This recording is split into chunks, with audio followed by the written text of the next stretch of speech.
The sale of all advance train tickets for the upcoming Eid-ul-Adha has begun online at 8 a.m. today.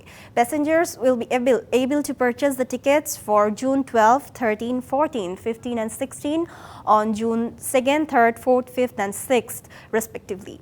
Besides, the selling of return tickets will begin from June 10. The return tickets for June 20, 21st, 22nd, 23rd and 24th will be available on June 10th, 11th, 12th, 13th and 14th respectively. Earlier on Tuesday, Railways Minister MD Zillur Hakim said the tickets will only be available online. The tickets for all intercity trains plying in the western region will be sold from 8 a.m.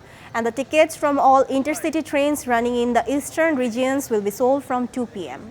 The Eid-ul-Adha is likely to be celebrated across the country this year on June 17, subject to moon sighting.